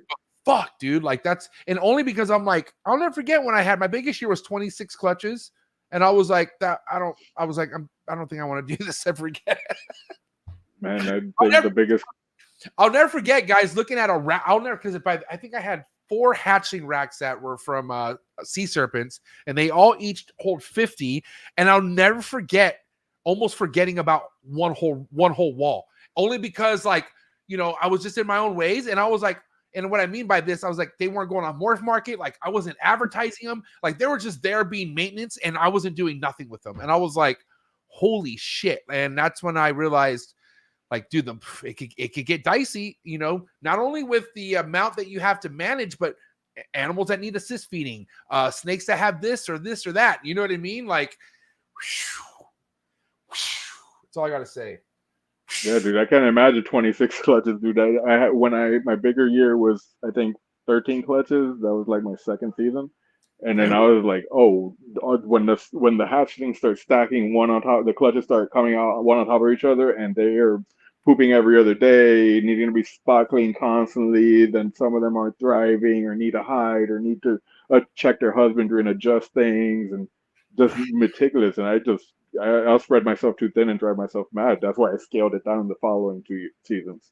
Yeah, it takes I was time. like- It takes time to get used to. I mean, I grew steadily at like a 20% clip. But yeah, I could definitely see where if you go from 10 to 30, that's a huge jump. You know what I mean? That's probably why a lot of dudes jumped out, because they probably got way ahead of themselves. Because they thought it was going to be like this to get rid of stuff. You know what I mean? Like they thought, and they, you know what I mean? We're talking people who spent big money, probably all their COVID money. You know, they probably just dumped it all and thought, I'm going to get all this back. Look at Justin. Look at Miguel. Look at fucking Straight Fire. Look at everybody else. That's going to be me. No, bro. You're tripping. 2 years ago, I did 60 clutches. Last year, I did 50. And this year, I should have 83, 84. Yeah. Dude. More power to you, bro. You built for this. I mean, but you know, it's like, here's the thing. Emilio has. I do this full time. But you have a fucking mission and a blueprint to how to be successful behind this. It's not, you're not shooting in the dark and be like, well, let's see what happens. Like you kind of know you have a schedule plan with your vending. System, okay. Just give a system. Right. So, and mind you already had a couple years at 50, 60. You get the gist of those numbers. You know what I mean? Yeah. I think it's kind of like, you know how they like, okay, you started in Little League. Okay, you started in fucking high school. Yeah, definitely. Then there's the professionals, bro. Like that's what I'm saying. Like that's what me and you, we consistently talk about that. Yeah. You gotta grow slowly, because then if you go from here to here, you might break, bro. Yeah. You're gonna break and then you risk it all. Hey, Adam, you are 100% right, bro. Like I think for most everyone out there, this is a therapeutic hobby that we love. If you go too far, you risk losing something that makes you happy. Yeah, facts. We need to stop that, you know? Yeah. Yep. Because I mean, you're so, you know, that's at the end of the day, this all started because it makes us feel good. And then if we as people and responsible of what we collect make it to the point where we don't enjoy it, well then that's where we're failing ourselves in a sense by doing that. You know what I mean? Definitely. I mean, if nothing else, one of the things that I learned early on, and I'm grateful for this little nugget, this little gem of knowledge that was actually found on Facebook groups, the rare occasion, was don't breed more than you're willing to keep and maintain good husbandry for.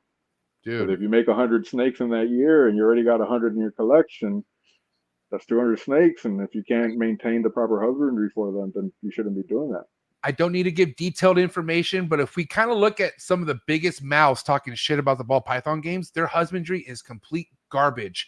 They cannot no longer manage and keep up the animals that they keep themselves. It is documented. People know they tell stories about walking over to certain places. So that right there, bro, like when you get it to the point where it's no longer something that people could come over and enjoy, first and foremost, you know what I'm saying? Like, I don't know about you guys, but one of the biggest reasons why I love doing what I do is showing it off to people. Like having people come over and look at my stuff, dude.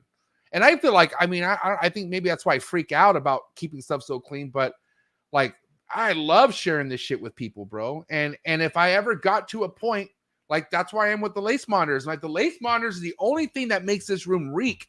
And that's why I don't even think it's me worth having in here no more, because this is my fucking sanctuary. Like I want to enjoy it. And I also just don't think lace monitors should be kept, you know, in something that you can't give a whole room for. Like they deserve a whole room. Like they need it. They're fucking dinosaurs. They're legit dinosaurs. But man, you got to enjoy this. You know what I mean? And here's the thing too. So many people out there like Emilio, I think Dale said this in the chats last time. There's so many people who reach a point where they feel like they're getting burnt out. Like it's okay. Like that is a natural thing to feel. But Emilio, if you feel burnt out, what do? Do you burn out or do you adjust? Do you make an adjustment? You adjust. Pivot. You have to. Yeah. Yeah, it's called maturing, manning up, or womaning up, whatever you are, and just fucking make an adjustment. You have to make a life-changing adjustment. Even though it hurts sometimes, you got to adjust. Yeah, No, for sure. I've had those moments, man. I've had those moments where I'm like, I remember I got hurt late last year, and then I got sick right behind it, and it was like a solid month of like I couldn't handle the animals the way that I felt I should. And things got, kind of left to the back burner. I was like, oh, as soon as I got back on track, I was like, all right, I got to up my game because I got to have a plan in the event that something happens to me again. How am I going to take care and give them the quality that they deserve? Dude, and people take that for granted, like even like myself, like I do everything in here, regardless of the people who want to help me. I'm so stubborn where I love doing shit myself. But what if, I have a big knee surgery coming up in like less than a month, you know what I mean? And this is a surgery where I won't be walking for sure for 2 weeks, you know what I mean? And I've been in positions like this, and I've come in this shit motherfucking hurting. I've been in this room, bro, where I'm like, you need to lay down. I don't give a fuck. Like I love this shit, and just as much as you guys would probably do the same, but you got to prepare for almost anything. Like I think it's, I don't know, like it a lot of responsibility lays on us when it comes to you keeping stuff at this level. You know what I mean? It's just not as fucking just peaches and creams as it makes it seem like we just have a bunch of snakes. No, man, like we have a huge responsibility by these things, Living animals. Yeah. Adam, let's go back real quick to those your production for this coming season. What are you looking forward to the most, bro? Man, hopefully the odds gods are in my favor because I'm trying to, just for the thrill of the process, trying to prove things out the old way. So I got a few pos hets that if they prove out are going to really give me some bangers. But yeah, I'm really trying to focus on whether it's incomplete dominance or recessives, trying to focus on really making some nice double homozygous, no diddy. Pause. Yeah, some double homozygous combos, and then with some other stuff on top. So I do want to start focusing on incorporating super forms of the incomplete dominance and treating them like recessives together with the already established recessive projects that I'm working on. So I've been trying hard to hit those super blackhead hypoclowns for a couple of years now. Hopefully this is the year. Oof. Super blackhead hypoclown. That should be fucking murder. Oh my god. I got the blackhead hypoclown last year, but it didn't incubate. Like there was an incubation issue, and it just never made it out the egg. But so when I cut it, I was like, oh, there it is. There's the hypo blackhead clown. It's just heartbreaking to see that. So hopefully this year I got like 3 chances at some, and hopefully some blackhead freeway hypoclowns too. So we'll see how it goes, but I really want to see more focus on supers being incorporated into these double and triple, even single recessive projects. I don't see how you move forward without worrying about the super incomplete dominance before you continue on to like triple recessives. Like you got to make sure like you're doing what you can within your own collection, that you are making these fucking incomplete dominant supers when they deserve to be supers. Like I said, I don't have. Well, I've heard a bunch of back and forth with super blackhead. Like I don't know what it was about. Something should be super blackhead. Something was that in Pied? Like I think was it Will Nussman, who doesn't always do super blackhead stuff in Pied because it's hard to identify sometimes. It is hard to identify. In my opinion, some guys say it's not a problem for them. Right. In the pictures that I see, I think it's hard to see blackhead and Pied, bro. Yeah, and Will Nussman from Nussman Reptiles is like, he's like the 4 fucking lead men front with like blackhead and Pied, and so he would know for sure more than anyone. And also I remember asking him like, you wouldn't go super blackhead with this, and he said no. He's like, I'm not mad if I hit it, but I'd rather not, just because of the visual aspect. You know what I mean? Yeah, that's one project I'm not chasing the super on. Yeah, because I already figured the super mahogany, if I put in 1 dose of blackhead in there, I already got an all black snake. What else am I going to accomplish with that? Yeah, that's facts. Yeah, so I don't know. Like, do you feel like your ratio is where it needs to be at right now, as far as males to females. Do you have a plan for a male that is like your star player and isn't gonna fucking, let's say he gets injured, can't continue on? Like, do you have backup males and whatnot? Oh, I got the bench warmers ready to go, man. That's one thing. That's another thing I was really grateful for. Crucial.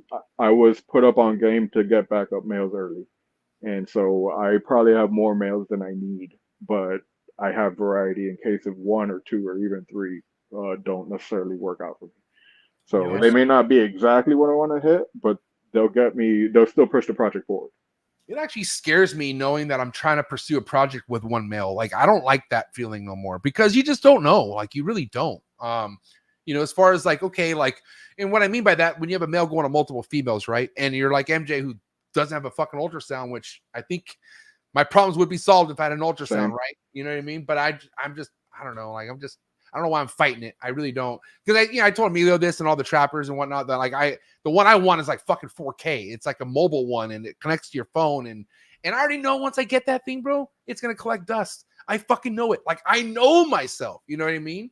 So I'm kind of the same. But I know that it's important too. Like, the fact that it goes on your resume in a sense where you could either help someone out or know what the fuck, how to use one. I think it's sick. I don't know. Maybe I should just get a basic one and just stop fucking trying to be bougie. You know what I mean? I don't know. I've been having that same, I've been trying to persuade myself to get an ultrasound too, but at the same time, I'm like, yeah, I'm not sure. I think it's good across the board if you have the means to get into it and the patience to learn it. But I don't think I'm at that scale yet where I'm really going to benefit from it much, because I'm not. I always, when I think of a project, I try to look at it as getting like at least 2 males to at least 3 females. So I'm not overworking the males, and I have actually been going through a bit of a new strategy this year of I'm giving them 2 locks and that's it, hoping for the best. They go, they don't, they don't. No. I just go off of body language and behavior and their previous like lay dates and patterns before, and hoping for the best and hoping that mental spreadsheet that I'm creating has been working out. So far, so good. I'm on, what is it, 1, 2, 5 clutches right now Nice. for the year. So I'm halfway kind of through my season. 10 clutches, 10 pairings, let's say 15 pairings. I don't know if I would buy an ultrasound. Yeah. Unless you had I'd rather get the rodent rack. I'm right. I mean, that's going to be more practical at this point, Or another project. You're right. That's important. And unless you knew for a fact you were going to grow to that point, then yeah, do it, right? But I feel like if you're staying in that 10, 15 mark and you're more than likely seasonal, and when your females are going to go and all that, I don't think it's, and especially when you're male heavy, when you got all the males you need, then what's there to be worried about? You know what I mean? You're good. So yep, that's how I see it. So, we didn't talk much about as far as, because me and Mila were talking about vending, the beginning of this episode, right? Do you ever, I know you want to kind of stay small, but do you ever want to get to the point where you'd become somebody that be vending on a regular basis and start getting your name out there like that? Or period, what's your ideal plan to sell your snakes? Yeah, I mean, I would love to go vending. I'm just trying to, figure out the logistics of it, because I homeschool my kids and, being a single dad and then with work and all that, logistically it becomes a nightmare. Even last year, I was supposed to go to Daytona just to go hang out. And then like 2 days before, my kid ended up having to go to the ER. Thankfully, he was all right, but it kind of threw a wrench in the gear right there. Right. So yeah, I ultimately do plan on vending, if nothing else, just for the camaraderie of it and just to get, out there and hang out with like-minded people. The couple, I've only been to 2 shows in my entire life, and both of those have been in West Palm Beach. So it's just right up the street. The logistics were great for that, and I can bring the kids with me. But committing to something across the country or anything out of my region at the moment isn't something that I have sorted out how I'm going to go about that.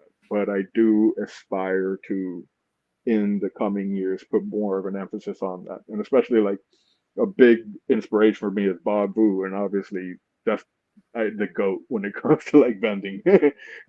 He just does every single show that comes out. That guy's a beast, bro. He's putting in the mileage. Yeah. Yeah, I saw on a podcast that he was on. He said he did 41 shows 1 year, or many years. I mean, that's a lot. I mean, Yeah. Mad respect to that, because that is a grind I can't even fathom that right grind, man. I kind of know it. It's big. Yeah. You want to talk about having a system? Shit. You got to be on. You got to be on your. Got to be on your toes when it comes to that. Just because there's so many things where that could go wrong in a sense. When you're traveling and moving around that many snakes, right? You definitely got to be on point with shit. Yeah, I've done 35 in 19. I think 19 months. So it doesn't compare. Still. Yeah.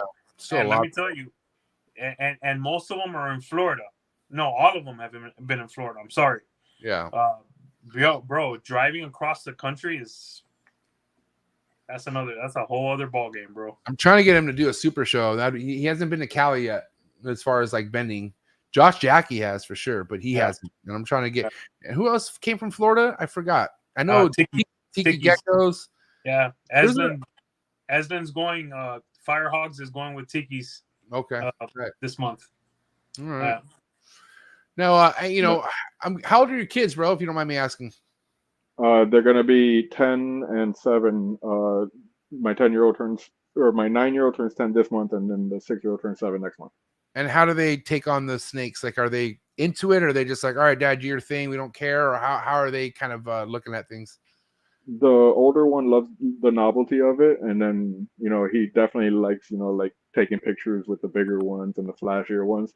Yeah. My youngin, he's all about it. Every chance I'm feeding rats, he's like, "Can I feed the snakes?" I'm like, "All right, let's do this." He's like, "I want to." He always wants to be there when I'm cutting eggs. He always wants to help me, even with the stuff. And he's got allergies to some animals, so like some. Yeah, with the rats, they drive him crazy, but he's still in there. I'm like, I'll pop him a Claritin and then just say, let's get it. And he's right there with me. So yeah, he's got some drive with it. He definitely enjoys it. The older one, he kind of does his own thing. And he'll grow into it more, but it'll come in time. I'm sorry. My eldest, for a little while, she was into it. Now, honestly, all three of them, none of them even look at the snakes, bro. You're on your own, bro. Yeah.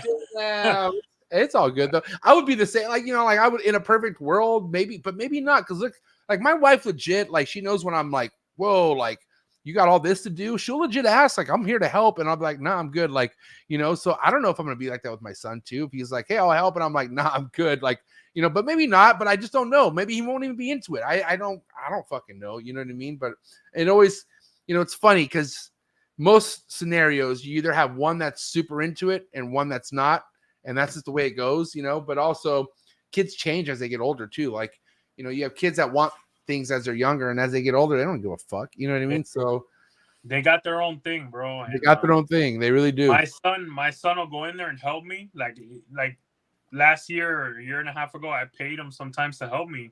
Yeah. Just to get some help and to make it a little bit more worthwhile.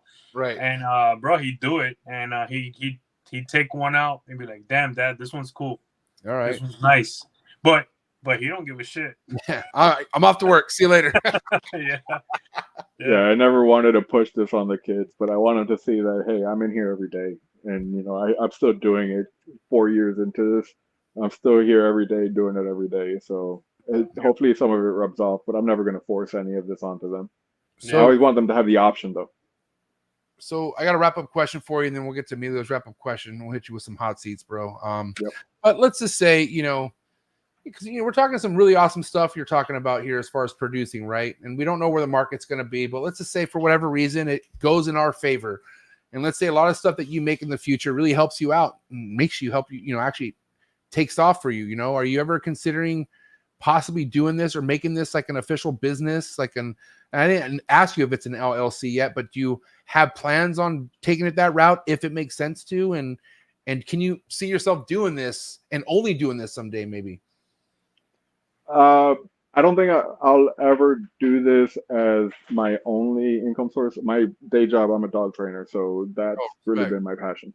So I'm always going to be training dogs forever. And whether I decide that I need to do that for revenue or for fun, the snakes kind of just give me that option. If Mm. I want to take some time off of that, I can supplement with this income. I have we were incorporated, but we dissolved it just because it was a partnership with my kid's mom and I, and we're not together anymore.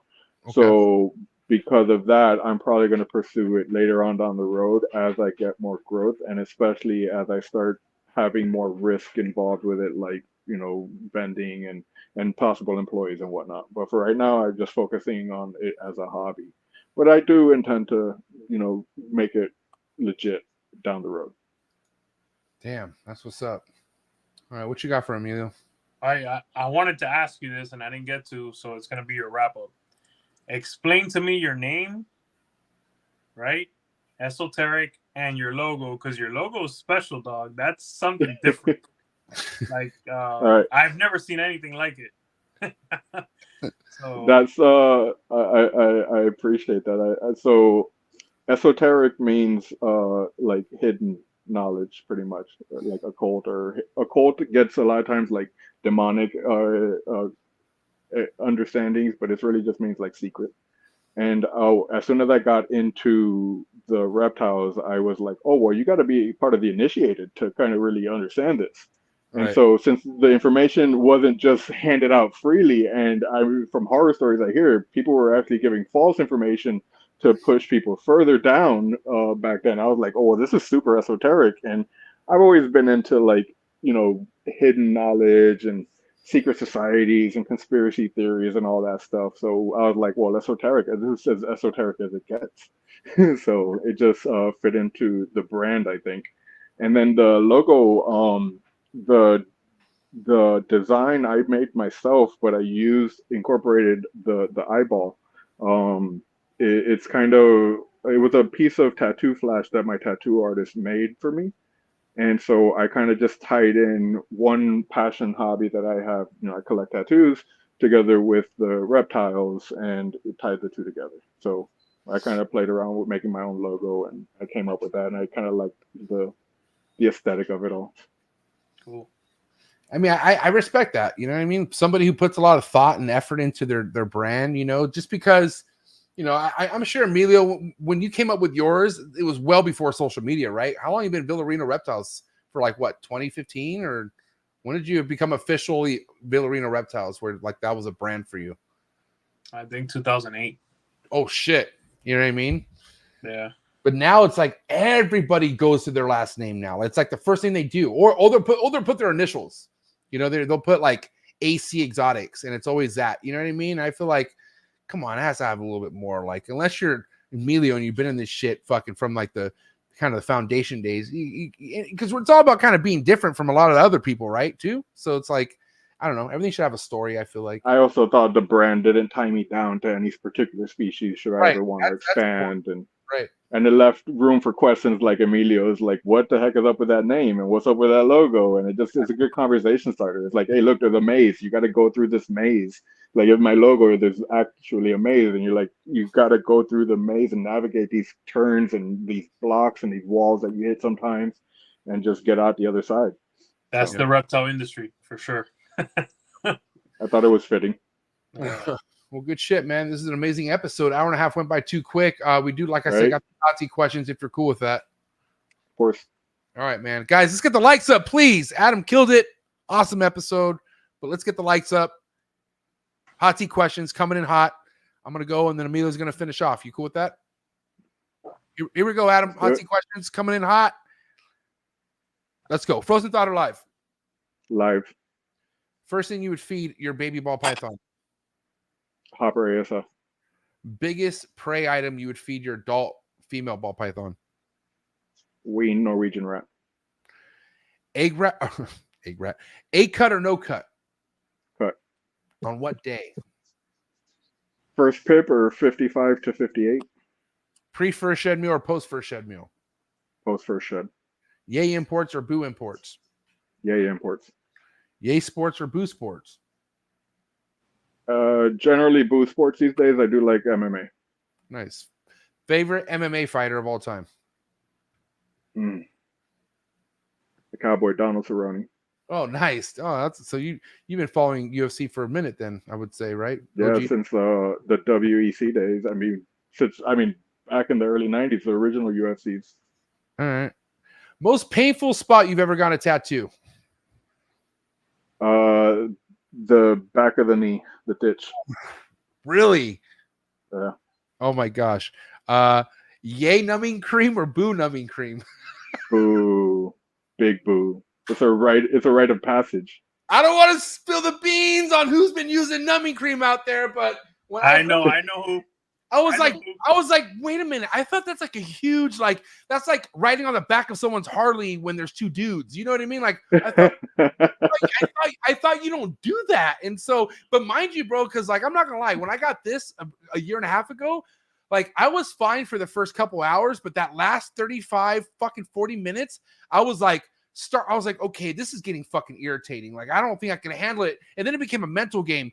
But then, like, I want to eventually do my hand and shit like that. And I heard the hand sucks. Like, but I'm I thought about like, what, numbing cream? Like, is that like a thing? Like, motherfuckers got numbing cream now? But for you, like, that's a no, right? Nah, I won't do it mostly because I don't want it to like saturate into my skin, and then the ink doesn't saturate the way it should. So, especially with the amount of color that I have, I've seen people use numbing cream, and then if you look at the same tattoo, maybe they did the first round with numbing cream, and then they had to go back for a touch up, and you compare the difference. Like without the numbing cream, it definitely the ink tends to hold better. Damn. All right. So there you go. There's a. All right. Steak or fish? Steak all day. Metallica or AC/DC? Metallica. Little word association. First thing to come to mind: milk. Boobies. Yes. FedEx shipping. Goat. Reptile vendor. Sooner than later. First time reptile breeder. Learn from those who know. I know it's more than one word. Instagram trolls. Feed them. Yeah, I like that. All right, last but not least, coolest reptile network in the world. Trap talk, baby. Let's go. Hit him, amigo. Not physically, you know what I mean.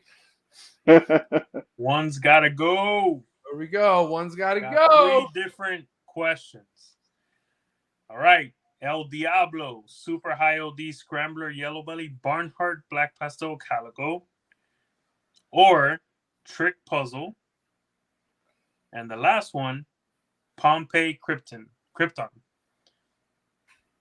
One of those 3 has to go? Yes.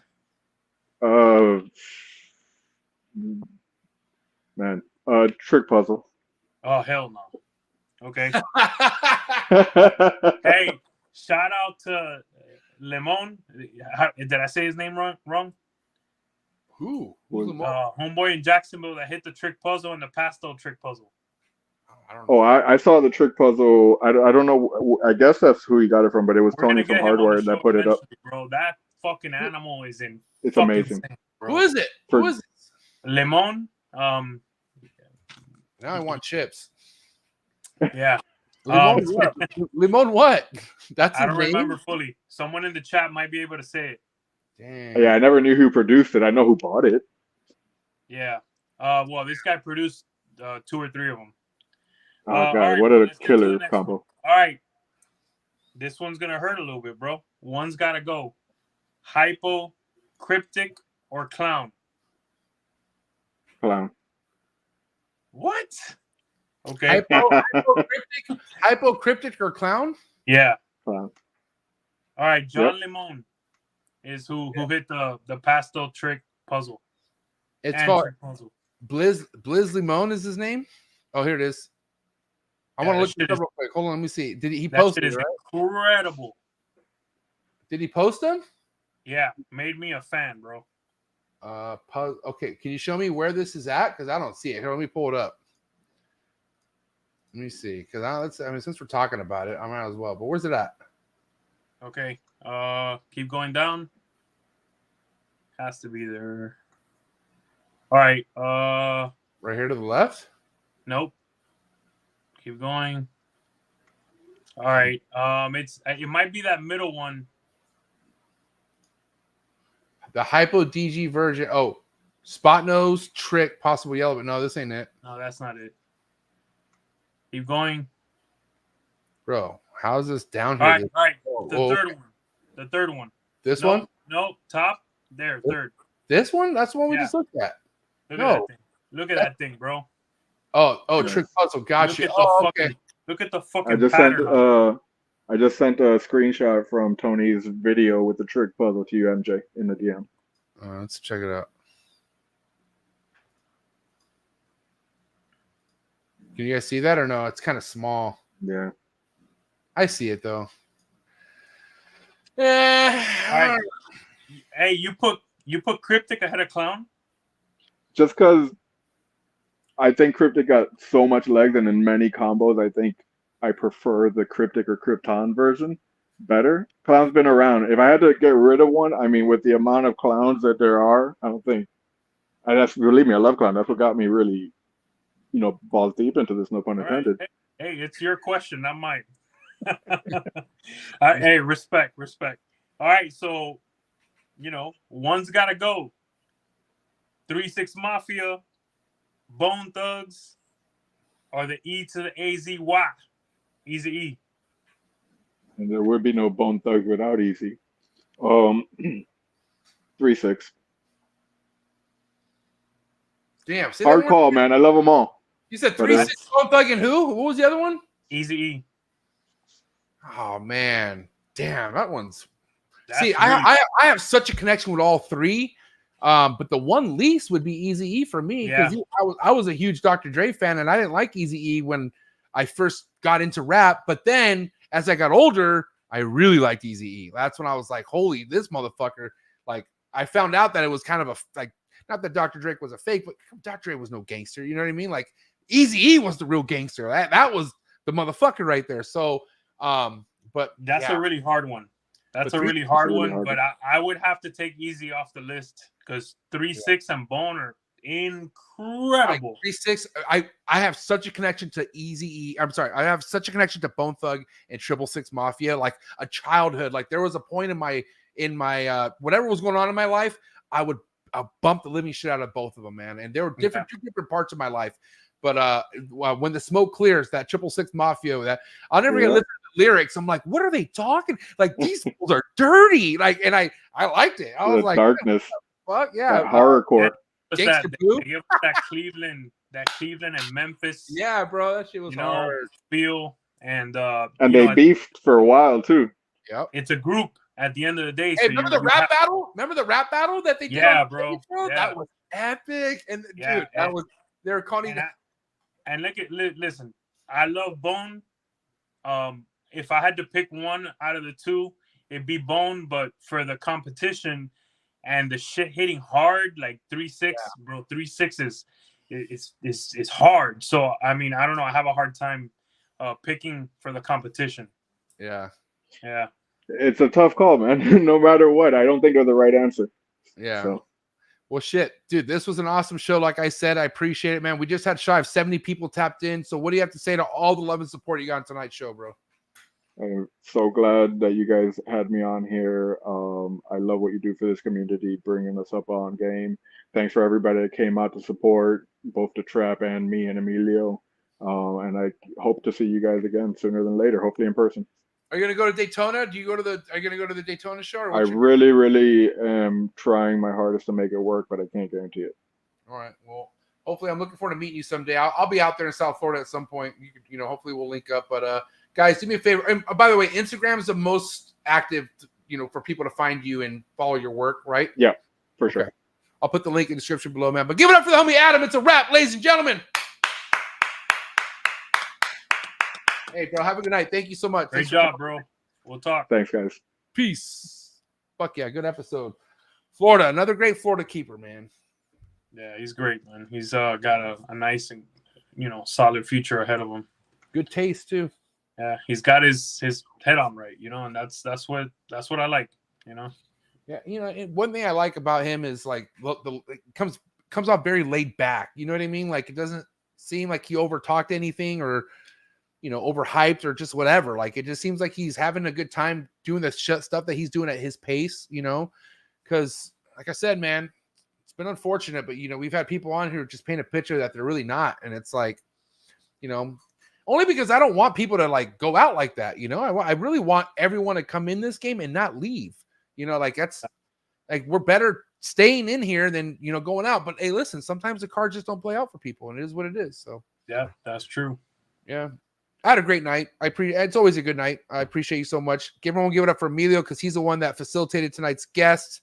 Go give him a follow first and foremost on Instagram, Villarino Reptiles. Go subscribe to the V Unit family. Shout out to the V Unit family, Bosa, and a bunch of people in the building tonight. Appreciate all the people in the live chats. But yeah, give it up. I appreciate Emilio. I'll see you here next week. All right. And I'll talk to you tonight or tomorrow at some point.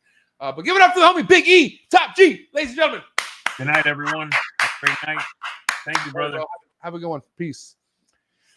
All right, guys. Thank you so much. If you enjoyed tonight's episode and this is your first time hanging out, help me get my subscribers up, man. Organically building this channel. No faking it. I don't use other people's content. This is all mine, okay? So thank you so much for all the love and support. Again, if you're looking for exclusive content, if you want to get more out of what you see out of each episode, join the Trap Talk Patreon family. First link in description below. As soon as you join the Patreon family, you get a link to the Discord. Taps you with nothing but amazing reptile keepers, special events, exclusive content, man. You want to get to know me more too, which isn't always, you know, good luck, but come fuck with the Patreon family, man. I love the Patreon members. You guys are all my heart. I appreciate all the love and support. Tomorrow, All in the Tree Tuesdays, like I said, 6 days a week. The only reptile network out there pushing out 6 episodes a week. Just saying, ain't nobody topping us. Please be ready for Tuesdays. It's all about the green tree pythons, the arboreal snakes on Tuesdays, all right, which I love. And I love getting more people into the arboreal stuff, especially the chondros and the emeralds. Come on, let's go. But yeah, we got somebody, my boy Lupe, Space City Chondros, who's been killing it this year. So if you want to meet someone who's having quite the success his first year breeding chondros, and I'm talking about stuff, oh, man, it's a dream what he's producing right now. And so it's going to go down here tomorrow night with my boy Lupe, Space City Chondros, and my 2 co-hosts, the mayor of Chondro Town, Bill Stiegel, and Marshall Mendez. All right, so 6 o'clock Pacific Standard Time. Be ready. Coolest reptile network in the world, and that's a fact. To wrap episode 501 in the books. Catch you tomorrow, and I'm out. Cheers.